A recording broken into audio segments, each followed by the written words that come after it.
Nous poursuivons maintenant avec la Côte d'Ivoire. L'opposition ivoirienne est-elle sur la voie du boycott de la présidentielle? Je rappelle qu'aujourd'hui même, la campagne pour l'élection du 31 octobre a démarré. L'opposition ivoirienne a une nouvelle fois laissé planer le doute sur sa participation à cette présidentielle en ne retirant pas auprès de la commission électorale ces spécimens d'affiches et de bulletins de vote, alors que la campagne s'ouvre donc aujourd'hui. Une aile du Front populaire ivoirien dirigée par l'ancien Premier ministre Pascal Affi-N'Guessan a parallèlement appelé mercredi ses militants à ne pas retirer les cartes d'électeurs. Pour nous, la CEI n'existe plus en tant qu'organe compétent chargé de l'organisation de la présidentielle, a expliqué Maurice Kokou-Gikawe, qui est numéro 2 du PDCI. J'allais dire, Kosiga Akwete, que dans la stratégie de l'opposition ivoirienne, est-ce que vous sentez une cohérence? Je dis, les absents ont toujours tort. Le boycott, je crois que les partis de l'opposition en Afrique l'ont plusieurs fois utilisé, mais ça s'est toujours retourné contre eux. Et je crois que l'opposition ivoirienne, si elle maintenait ses positions, elle aura le dos au mur. Parce que l'opposition doit tirer les conséquences du référendum. Ça s'est passé sans elle, pratiquement. Et ça, le oui l'a emporté. Oui. Pour cette fois-ci, s'ils boycottent, ou s'ils sont dans cette dynamique de boycotter les élections présidentielles, c'est un boulevard qu'ils ouvrent devant le président Ouattara, qui sera toujours leur président malgré leur boycott, parce que boycotter, ça veut dire que le jour-là, personne ne doit voter en Côte d'Ivoire. Or, il y a les militants du RHDP qui vont voter sûrement pour leur champion. Donc, moi j'ai dit, pourquoi ne pas faire comme ce que les Sénégalais ont fait et qui a porté Macky Sall au pouvoir? S'ils sont sûrs de ce qu'ils disent, s'ils sont sûrs que le peuple les porte, le peuple est avec elles dans la défense de leurs idées, de leur projet de société, ils n'ont qu'à compétir avec Ouattara. Peut-être qu'ils peuvent le battre dans les urnes. Mais le problème, c'est que cette opposition ne veut pas compétir à n'importe quel prix.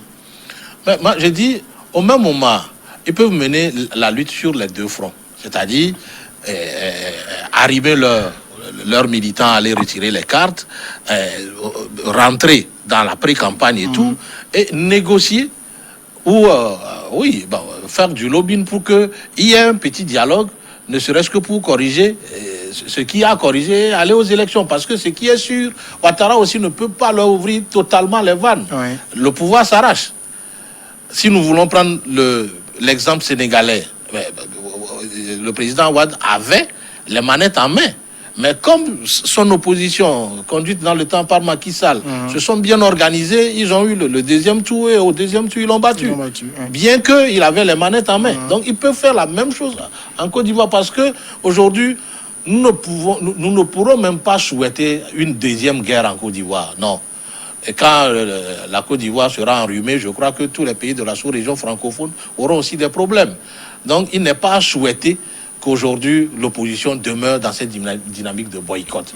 Ça se retournera contre elle. C'est ce que moi, je pense. Vous pensez que la logique, en tout cas de l'opposition, de faire planer d'abord ce doute sur sa participation va lui être profitable ou plutôt va la desservir? Non, ça la dessert plutôt parce que il y a déjà ceux-là qui peut-être auraient envie d'aller voter, d'aller les élire, mais qui sont en train de démotiver. Il y a déjà un doute qui est en train d'être semé dans leur esprit. Est-ce qu'on ira ou est-ce qu'on n'ira pas? C'est comme ce qui est arrivé à Jospin. En 2002, en France, au premier tour, les gens ont dit non, n'allez pas voter, c'est sûr que Jospin va rempiler au premier tour. Et vous imaginez, donc, on n'a pas encore fait le premier tour, on dit n'allez pas voter parce qu'on est sûr que Jospin allait gagner au premier tour. Mais si vous n'allez pas voter, donc on démotive tout d'abord les gens. Et au premier tour, il y avait peu qui s'étaient déplacés en faveur de Jospin. Je pense que c'est la même chose qui va leur être arrivée. Aujourd'hui, on est en train de démotiver les gens. Mais à l'approche. Mais si il se arrive à un moment donné, et c'est sûr que les élections vont se tenir. Donc c'est là où ils seront obligés de dire, mais les gars, allez-y. Parce qu'il y a une possibilité qui leur est laissée aussi. Au jour du vote même, leurs militants pourront aller retirer leur carte d'électeur. C'est comme ça en Côte d'Ivoire. Donc au jour du vote, il y a cette possibilité qui leur est laissée. Mais l'opposition ivoirienne doit comprendre quelque chose aujourd'hui. Tout d'abord, elle doit comprendre que la communauté internationale n'est plus avec elle. Parce que la CEDEAO, quand elle a discuté avec le président Ouattara ou le pouvoir ivoirien entre-temps, la CEDEAO n'a pas parlé du report de cette élection-là. Oui. Donc du moment où la CEDEAO n'a pas parlé du report, l'opposition doit savoir que sa revendication principale n'est pas prise en compte par la communauté internationale. Parce que la principale revendication aujourd'hui de l'opposition, c'est le report. On reporte et on assied les bases d'un nouveau dialogue. Mais du moment où on ne reporte pas, il sera difficile d'organiser ce dialogue-là. Mais et puis, j'ai l'impression que les opposants n'arrivent pas à faire le distinguo entre la présidentielle et les législatives. Au niveau des législatives, les pouvoirs sont beaucoup plus souples. Les pouvoirs sont beaucoup plus souples parce que par les mains ne sont pas... l'individu n'est pas touché au fait. Mais la présidentielle, c'est la tête qui est directement touchée. Donc là, on est beaucoup plus strict. On ne s'amuse pas, au fait. Et c'est pour cela, on se dit, mais on va droit au but. Je pense que c'était seulement... c'est au Togo, en 2010, qu'on a été un peu plus flexible en reportant un peu. Ça devait se tenir le 28 février. Oui, on a reporté au 4. Au 4 mars, en 2010. Mais par rapport aux législatives, c'est un peu plus souple. Mais les élections présidentielles en Afrique, on tient ça dur parce qu'on se dit, on reporte, il y a assez d'incertitudes, on peut perdre assez de choses, on peut perdre le contrôle à tout moment. Les élections législatives, oui, venez, on va discuter, tout ça, on va reporter, on va revoir un peu le fichier électoral, ainsi de suite. Là, il n'y a pas trop de problèmes parce qu'il y a assez de députés, on peut peut-être par un moment frauder aussi. Donc, pour ça, il n'y a pas trop de problèmes pour les dirigeants africains. Mais la présidentielle, on est sérieux là-dedans. Vous imaginez, on parle de report, on parle de CEI, on parle de conseil constitutionnel, mais on démarre la campagne aujourd'hui. Là, c'est grave, l'opposition doit savoir que le vin, il est déjà tiré, l'opposition n'a qu'à le boire. En même temps, on sait que l'opposition ivoirienne, ce n'est pas une opposition immature. Elle connaît très bien le terrain, elle connaît très bien le jeu. Si elle adopte cette stratégie, j'ai envie de dire, c'est qu'elle sait que ça va payer aussi. Non, vous savez, j'ai tendance à croire que toutes les oppositions en Afrique commettent les mêmes bévues. Exactement. Commettent les mêmes bévues. Elles ont les mêmes tares. Ça dit qu'elles ne réagissent pas au moment opportun. Elles subissent et réagissent tard, quand il n'y a plus rien à faire. Aujourd'hui, je crois que le pouvoir de Ouattara a donné toutes les garanties de paix, de sécurité et de stabilité de la Côte d'Ivoire à la communauté internationale. Peut-être que la communauté internationale a des lignes d'appréciation, des garanties que le pouvoir en place leur a données.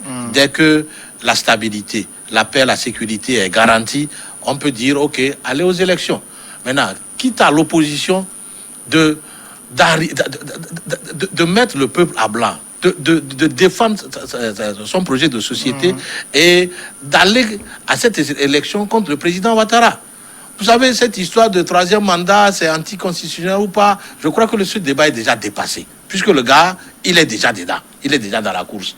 Mais il a qui comme adversaire. Jusqu'alors, je ne crois pas que l'opposition ivoirienne a déjà un plan, un projet d'adversité contre Ouattara. Non.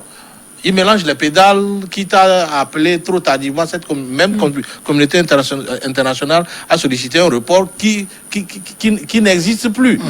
Donc, l'un mis dans l'autre, il y aura élection, malgré tout ce que l'opposition fait. Après, on dira, OK, il y a illégitimité. Or, la Constitution prévoit que celui qui a gagné les élections est proclamé par la CEI, plus la Cour constitutionnelle et le président. Donc, la légitimité sera reconnue par la communauté internationale et c'est fini. Ouattara fera 5 ans. Mais vous ne voyez pas quand même une élection en Côte d'Ivoire où les principaux challengers sont absents? Oui, ils peuvent être absents, mais si les élections peuvent se tenir, l'essentiel, dans aucune loi, on n'a pas dit le jour où les principaux challengers seront présents, donc on organise les élections. Oui, c'est à ce titre-là que les élections seront crédibles. On a 4 candidats. Il y a Alassane Ouattara, Henri Konan Bédié, Pascal Afin Guessin et puis Kouadio Konan Bertin. C'est vrai que Kakabe, il n'est pas en tout cas, on ne sent pas trop son engagement du côté de l'opposition. Oui. Mais si d'aventure ces trois décident de sortir du jeu, c'est plus une élection, ça. mais écoutez, vous imaginez regardez, vous émettez une possibilité qui est alléchante, mais vous imaginez, on démarre la campagne aujourd'hui et vous croyez qu'on puisse repousser reporter encore ou faire reporter cette élection, ça sera très difficile. Et ça sera déjà un grand échec, une grande défaite pour le pouvoir ivoirien. Ce n'est pas possible. Du moins, c'est-à-dire on a toutes les garanties que ces élections-là se tiendront. Sinon, on n'allait pas ouvrir la campagne. Parce qu'on a toutes les garanties. C'est déjà cuit. Donc, on a toutes les garanties que les élections se tiendront. Même si ces ténors de l'opposition n'y participaient pas, les élections se tiendront. J'ai toujours... cette phrase de Faure Gnassingbé en 2005 me paraît tellement passionnante et j'aime toujours la rappeler. Soit vous venez, on avance ensemble, soit vous ne venez pas, on avance sans vous. Je pense que c'est la même doctrine partout aujourd'hui. On se dit, vous venez, on avance ensemble. Vous ne venez pas, on avance sans vous. L'opposition, comme Sigan l'a dit tout à l'heure, les oppositions africaines, elles ont les mêmes tares. Regardez par exemple, en mars, quand on parlait de Gon Coulibaly, quand Ouattara disait, je ne me représenterai pas. Je pense vous vous rappelez bien sûr, on avait tenu un débat ici et nous, on émettait déjà un doute sur ce qu'avait annoncé à l'époque le président Ouattara. Mais est-ce que l'opposition à l'époque avait également émis un doute? Si elle l'avait fait, on émettait un doute, elle a déjà préparé un plan B. Je pense qu'elle ne l'avait pas fait. Nous, journalistes, observateurs, nous ne sommes pas en Côte d'Ivoire, mais ici, bien sûr, nous sommes sur une chaîne internationale. Mais nous avons dit non, nous ne croyons pas trop en la bonne foi de Ouattara. Ce n'est pas sûr que Ouattara quittera le pouvoir. L'opposition n'avait rien dit à l'époque. L'opposition devait dire, Ouattara, c'est un fin politicien. Quand il est arrivé au pouvoir, on a vu ce qu'il a fait. Non, préparons un plan B. Au cas où Ouattara déciderait à se représenter, voilà ce plan-là que nous sortirions. Mais vous imaginez, vous êtes là jusqu'à puis Gon Coulibaly décède, paix à son âme aujourd'hui. Ouattara dit, je me repositionne. Et vous dites, non, vous ne voulez pas être anticonstitutionnel, ainsi de suite. C'est-à-dire, les oppositions africaines aiment rester passifs et aiment subir. Et elles subiront toujours. Mais je pense peut-être que l'opposition togolaise apprendra à une certaine, ou aura avec le temps une certaine maturité, parce que il y a l'un des principaux partis qui a dit il y a déjà quelques jours qu'il ne boycottera plus d'élections dans ce pays. Heureusement. Oui, en tout cas, du côté de l'opposition ivoirienne, elle a montré, il me semble, samedi dernier, une véritable démonstration de force au stade d'Abidjan, qui montre quand même qu'elle a le vent en poupe et qu'on a intérêt à la prendre au sérieux. Oui. D'une part, c'est vrai, mais à quoi bon de chauffer le peuple à blanc de ne pas aller aux élections? C'est ce que moi... je regrette toujours pour... D'abord, ce nom opposition même, je crois que on doit pouvoir changer ça. Parce que opposition, ça voudrait dire que la personne ou ce groupe de personnes ou ce projet politique s'oppose systématiquement à tout ce qui se fait au pouvoir. Or, nul ne détient le savoir, sauf Dieu. Alors, moi, je préfère qu'on soit dans ce système américain, les républicains, les démocrates, ou soit en France, la gauche et la droite. C'est mieux. Parce que je crois que ce non-opposition agit négativement sur les opposants. Vous voyez, pourquoi chauffer le peuple à blanc? Faites toute cette démonstration la fois dernière au stade Félix Houphouët-Boigny, plus de 30 000 participants, et ne pas aller aux élections. On peut aussi aller aux élections. Mais je me dis, est-ce qu'il n'y a pas des clivages entre même ces opposants-là? Est-ce que ceux qui soutiennent aujourd'hui Soro, qui n'est pas en Côte d'Ivoire, vont accepter soutenir Bédié ou Affi N'Guessan? Est-ce que les gens de FPI qui sont avec Gbagbo vont vouloir voter pour Affi N'Guessan? Est-ce que tous ces problèmes-là, entre les opposants même, est-ce qu'ils ont eu le temps de régler ça? Je ne crois pas. Je ne crois pas. Donc, tout ça font aujourd'hui que cette opposition tergiverse et ne sait pas ce qu'il faut faire. Donc, déjà, moi je dis, ils sont en train d'esquiver peut-être l'échec qu'ils auront à cette élection-là par ce boycott. Voilà, mais quand vous parlez de démonstration de force et quand Sigan parle des terres de l'opposition, ça me rappelle un peu l'histoire du Togo. Ça met en 2 secondes, si on peut rappeler ceci. Vous vous rappelez, ceux-là qui ont suivi les années 90, peut-être nous, on n'était pas encore âgés, vous diront que la démonstration de force de l'opposition au début des années 90, c'était pas possible, c'était terrible. C'est-à-dire ce que les jihadistes avaient eu comme gaulois du côté du peuple togolais, c'était pas possible. Ça avait peut-être fait peur au général Yadema. Mais regardez, 90, 91 et 93, l'opposition avait presque boycotté les élections, la présidentielle. Oui. Vous imaginez, en 93, et Yadema s'en sort avec 80%. Vous imaginez un peu, remontez un peu la pente. En 2005, juste au lendemain du décès du général Yadema, quand les gens sont sortis dans les rues pour dire on ne veut pas de Faure Gnassingbé, vous vous rappelez un peu la démonstration de force? Vous vous rappelez un peu ce qui s'était passé au centre-ville à Décon, où le peuple était sorti où une partie du peuple était sortie en masse. Mais vous avez vu les résultats après. Faure Gnassingbé s'en sort à la présidentielle d'avril 2005 avec plus de 60%. Mais remontons encore un peu. En 2012, vous vous rappelez encore le centre-ville avec le CST. Les gens même avaient passé toute une nuit au centre-ville à Décon. C'est-à-dire, quand vous sortez, vous vous rappelez un peu ce qui s'est passé, comment les Togolais étaient sortis. Mais juste un an après, en 2013, l'UNIR s'en sort avec la majorité aux législatives. On continue. En 2017, avec Tchikwi Achadam, la démonstration de force avait été terrible, même sur presque toute l'étendue du territoire national. À Dapan, à Sokodé, à Lomé, au centre-ville de Lomé. Juste un an après les législatives, UNIR s'en sort avec la majorité. Et un an après les locales, UNIR s'en sort avec la majorité. Presque moins d'un an après, UNIR s'en sort avec la majorité et son président est réélu. Donc vous imaginez, les oppositions africaines traînent les mêmes tas. Ils ont ce génie de faire une démonstration de force avec la sortie de leur peuple. Mais au finish, dans les urnes, ils sont, excusez-moi, des fainéants politiques. Mais quand on analyse quand même au niveau de la Côte d'Ivoire les demandes de l'opposition, elles sont légitimes. Hein. Quand vous prenez la CEI aujourd'hui, dans la loi, la CEI est composée de 15 membres. Quand vous prenez la composition, le pouvoir se taille la part du lion à la CEI. Or, la CEI, c'est l'arbitre de l'élection. Le Conseil constitutionnel, tout le monde a décrié la décision de valider la candidature d'Alassane Ouattara. Ça montre que vous avez un Conseil constitutionnel aux ordres.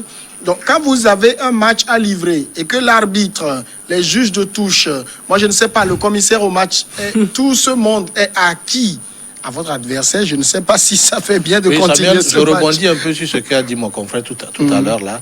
C'est parce qu'ils ont été fainéants dans les urnes législatives. Si, avec tout cet ténor de l'opposition, s'ils avaient mené une rude lutte et ils ont eu la majorité à l'Assemblée nationale, je crois que les jeux ne peuvent pas se passer ainsi. C'est parce qu'à l'Assemblée nationale, le RHDP a eu les coudées franches qu'elle fait ce qu'elle veut. Aujourd'hui, l'opposition ne peut que pleurer, ne peut que pleurer parce que il ne suffit pas d'haranguer la foule. Il ne suffit pas de chauffer le peuple à blanc ou de sortir de bons projets de société qu'on ne peut pas aller défendre chez la population sur les élections de base, telles que les locales et les législatives, puisque c'est là où s'écrivent les lois de la République. Quand vous laissez passer ces chances-là, et que vous voulez venir prendre la tête n'est pas prenable aussi facilement.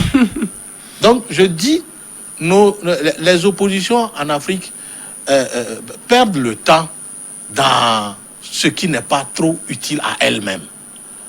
Donc, aujourd'hui, la seule carte qui reste à elles à jouer, c'est de s'unir pour aller, malgré elles, à cette élection. Puisque ça a eu lieu au Sénégal, et puis Macky Sall et ses compères ont tiré l'épingle du jeu. Si tant est que le RHDP est minoritaire, tel qu'ils le disent dans le peuple, ils peuvent sortir Ouattara par la grande porte. Bien sûr, quand un président perd aux élections et qu'il part, il part la tête haute. Donc, je dis aujourd'hui, c'est la seule carte qui leur reste, qu'ils aillent aux élections. Vous savez, en 2018, je crois, quand l'opposition togolaise a refusé d'aller aux élections, j'ai dit sur une émission de RFI dans le temps que cette même opposition, avant un an, regrettera de n'avoir pas participé à cette élection-là. Heureusement, Jean-Pierre Frappe vient de me donner raison. Mais avant de me donner raison, je sais que leur conscience, je ne sais pas, ils ont la mort dans l'âme de ne pouvoir pas aller à ces élections-là. Donc, en bref, que l'opposition ivoirienne se réunissent autour de l'essentiel et aillent aux élections. Bien que la CEI, le Conseil constitutionnel, n'est pas dans leurs mains. Voilà. Mais j'ai l'impression que vous êtes en train de vouloir que l'opposition ivoirienne soit juste un simple accompagnateur. Mais qu'est-ce que vous voulez? Non, c'est ce qu'il dit est extraordinaire. Si l'opposition est sûre que le peuple est avec elle, pourquoi ne pas aller aux élections? C'est Mais très simple. quand vous êtes sûr, au cours d'un match, Oui. que le 12e homme est avec vous, mais que l'arbitre... Monsieur Samuel, Monsieur Samuel, je rebondis un peu sur votre question. Oui. Vous savez, en 2016, je crois, Patrice Talon, Oui, Yahi Boni avec son poulain Lionel Zissou. Zissou, personne, aucun parti politique n'avait soutenu la candidature de Patrice Talon. Mais Patrice Talon, étant sûr de lui-même Exactement. et voulant conquérir ce pouvoir-là, a su utiliser tout ce qu'il faut pour parvenir au pouvoir, et légalement et démocratiquement. Donc, aujourd'hui, le président Ouattara peut avoir tous les leviers du pouvoir en main, la CEI y compris, la Cour constitutionnelle. Mais, vous savez, je crois que la loi est impartiale. Hein. Arrivé à un moment, Ouattara, s'il perd ces élections-là régulièrement, va se plier au verdict des urnes. Donc, je dis, il y a encore une carte pour cette opposition ivoirienne. C'est de se réunir autour de l'essentiel, de savoir positionner ses candidats et de prendre le terrain en main. La campagne a démarré, qu'elle mouille le maillot. Ah, si le peuple est avec elle, ils vont sortir Ouattara. Vous parlez d'un pays où on a eu 2 résultats proclamés par un conseil Nous constitutionnel. ne sommes plus dans cette dynamique-là. Qui a bu boira, hein? Non, mais regardez, si vous suivez Guillaume Soro qui a dit, lorsque ce désamour a commencé par surgir entre lui et Ouattara, il a dit que Ouattara n'a pas gagné en quelque sorte, Oui. en 2010. Oui. Oui, donc tout le monde le sait en fait, en quelque sorte. Avec le soutien de la France, de Sarkozy à l'époque, Ouattara est arrivé au pouvoir. Donc eux tous, ils savent que Ouattara ne peut pas gagner en réalité. S'ils se disent, Ouattara n'a pas gagné en 2010, au moment où ils étaient ensemble. Donc aujourd'hui, au moment où ils sont ensemble, et Ouattara est très loin. Donc autant ils mettent ensemble leur énergie, autant ils gagnent et de plus. Ce n'est pas comme au Togo, les oppositions n'ont pas d'argent. Ce sont des anciens qui ont fait le pouvoir, qui ont de l'argent. Bédier, c'est enrichissement en quelque sorte. Il a beaucoup d'argent. Oui, je parle d'argent, pourquoi? Parce que ils peuvent maîtriser le terrain, ils peuvent contrôler tous les bureaux de vote, ils peuvent avoir des représentants dans tous les bureaux de vote. C'est pas au Togo où les gens sont pauvres, ils ne peuvent pas avoir des représentants même dans certains bureaux de vote de la capitale. Donc, mais là-bas, ils peuvent du nord au sud, de l'est à l'ouest, ils peuvent avoir des représentants dans les bureaux de vote où ils pourront facilement avoir des PV en direct. Autant on fait le dépouillement, autant ils ont les PV. Donc, ils mobilisent la population, ils mobilisent des gens dans leur bureau de vote et ils ont les résultats.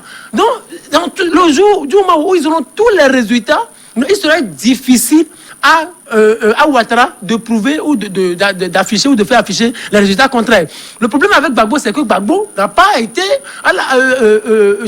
n'a pas été en mesure de prouver scientifiquement sa victoire. Ça, tout le monde le sait. Gbagbo n'est pas arrivé à prouver ça. Mais avait-il besoin, quand le Conseil constitutionnel, dans un premier temps, l'avait déclaré vainqueur, et qu'on sait que les décisions du Conseil sont inattaquables?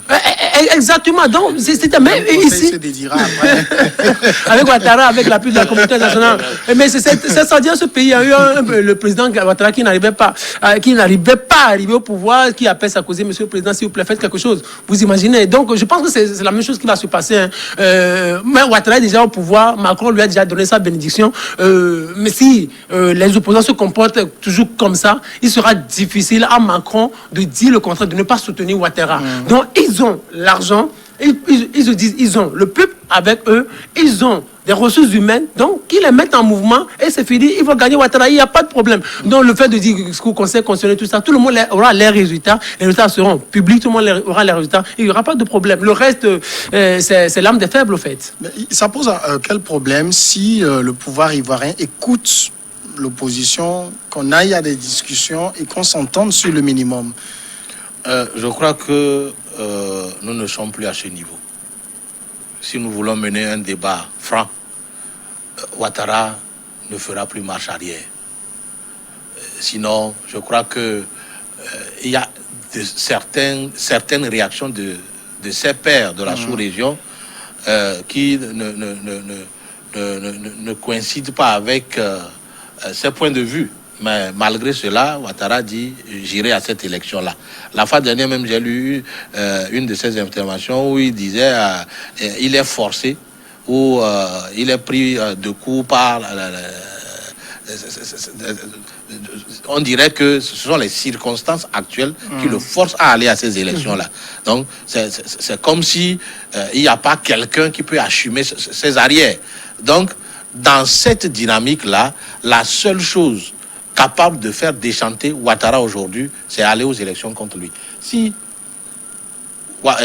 Soro, qui partage le nord déjà avec Ouattara, Bédier du Sud, je crois, avec Afin Guessan et tout, le jeu peut se jouer. Facilement. Le jeu peut se jouer. Déjà, c'est Soro qui a porté Ouattara. Si Soro partage l'électorat du Nord avec Ouattara déjà, et que Bédier et Afin Guessan prennent le Sud, je crois quand même qu'au moins il y aura un deuxième tour. Et au deuxième tour, ils mettent leurs forces ensemble et ils battent Ouattara. Et vous rappelez ce qui s'est passé lorsqu'il y a eu élection en Côte d'Ivoire en 2010, Gbagbo était arrivé au premier tour. En tête, Ouattara second, et au second tour, mais on a vu Ouattara. Donc, eux aussi, ils peuvent le faire aujourd'hui. Ils arrivent, ils partagent le premier tour avec Ouattara. Ils arrivent, Ouattara premier, l'opposition en deuxième. Et peut-être deuxième tour, lorsqu'ils se mobiliseront encore, ils se mettront encore plus ensemble. L'opposition occupera la première place et Ouattara la deuxième. Donc, le fait, on peut aller sur le plan scientifique. Si le peuple est avec eux, vraiment, comme ils le disent, donc ils peuvent facilement battre Ouattara dans les urnes. Dans les urnes. Merci beaucoup. Partons pour la grande pause et on revient juste après le journal.